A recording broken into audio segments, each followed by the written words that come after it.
নমস্কার বন্ধুরা, ঝুমাস কিচেনে তোমাদের সবাইকে স্বাগত। আশা করি তোমরা প্রত্যেকেই ভালো আছো এবং সুস্থ আছো। আজকে আমি তোমাদের সাথে রেসিপি শেয়ার করব জলপাইয়ের আচার। এবার অনেকদিন আমি তোমাদের সাথে ভিডিও শেয়ার করতে পারিনি, তার কারণ হলো একটু পাহাড়ে আমরা বেড়াতে এসেছি, সেজন্য এই কয়েকদিন আমি ছাড়তে পারিনি। আজকেও আমি এখান থেকে ছাড়ছি, দার্জিলিং থেকেই ভিডিওটা আপলোড করছি। এবার দেখো, জলপাইটাকে আগে সিদ্ধ করে নিলাম নুন হলুদ দিয়ে। এখানে আমার 2 কিলো জলপাই আছে, তোমাদের যতটা লাগবে নেবে। আর 2 কিলো জলপাইয়ের সাথে আমি এখানে গুড় দেব 1 কিলোর থেকে একটু বেশি দেব। তোমরা যদি একটু মিষ্টি মিষ্টি বেশি খেতে চাও তাহলে একটু বেশি দেবে, আর যদি একটু টক টক খেতে চাও তাহলে একটু কম দেবে।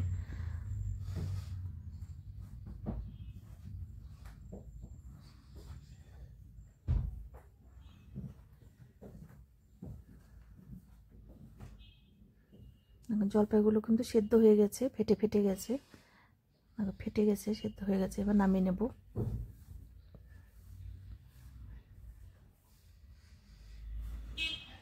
এবার ঠান্ডা হয়ে যাওয়ার পর একটু চটকিয়ে নিচ্ছি।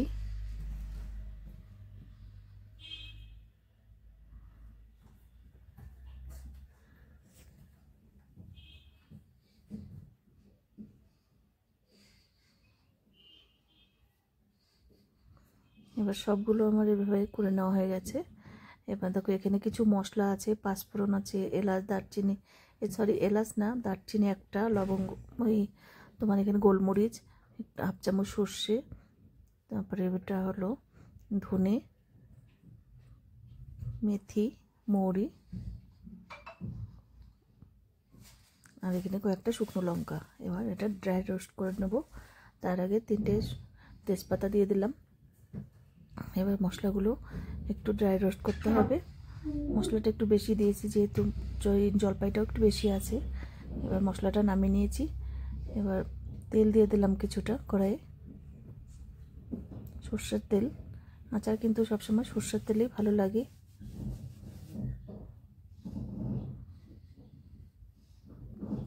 এবার শুকনো লঙ্কাগুলো ফোড়নে দিলাম, আর একটু দিলাম পাঁচফোড়ন।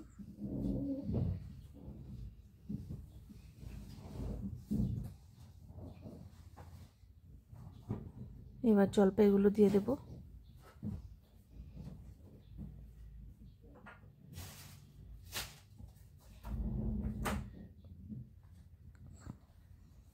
এবার দিলাম একটু কাশ্মীরি লঙ্কার গুঁড়ো, 1 চামচের মতন দিলাম।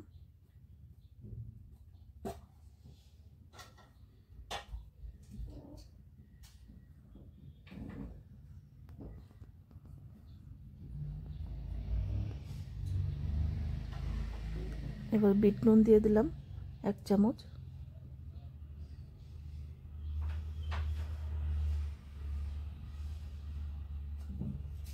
আর খুব ভালো করে এটা নাড়াচাড়া করে মিশিয়ে নিচ্ছি। এবার দিলাম আখের গুড়, এখানে আছে 500। আরও কিছুটা বাতাসা দিয়ে দিলাম, লাল বাতাসা।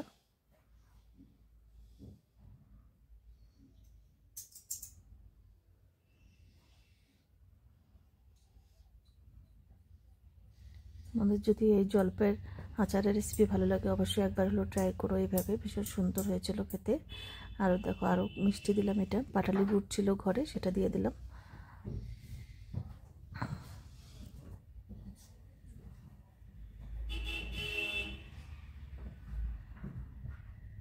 তোমরা যদি সুন্দর সুন্দর রেসিপি পেতে চাও আমার ইউটিউব চ্যানেলটি অবশ্যই সাবস্ক্রাইব করে রেখো।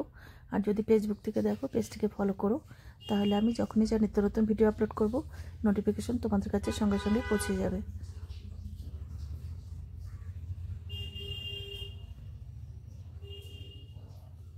এবার দেখো, একটু ভিনিগার দিয়ে দেবো 1-2 চামচের মতন, তাহলে দেখবে এই আচারটা কিন্তু 1 বছরও দেখবে তোমরা সংরক্ষণ করতে পারবে।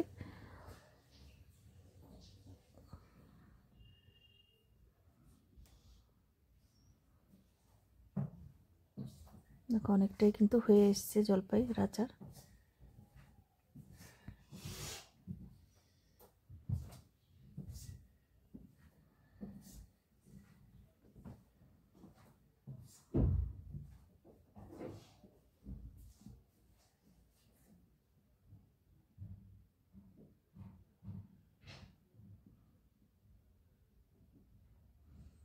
এবার দেখো মশলাটা আমি এটা গুঁড়ো করে নিয়েছি, একদম মিহি কিন্তু গুঁড়ো করব না, একটু দানা দানা যাতে থাকে, এটাই খেতে বেশি ভালো লাগবে মুখে পড়লে। এবার মশলাটা বেশ অনেকটাই দিয়ে দিলাম, যেহেতু আচারটা অনেকটা আছে জলপাই। এবার ভালো করে মিশিয়ে নেব।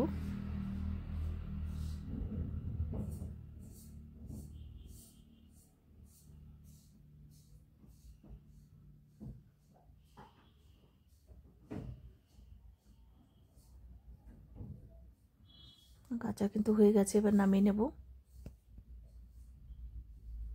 একটা কাচের জার আমি এটা ভালো করে রোদে শুকিয়ে মুছে ভালো করে নিয়েছি, তাহলে দেখবে আচারগুলো নষ্ট হবে না।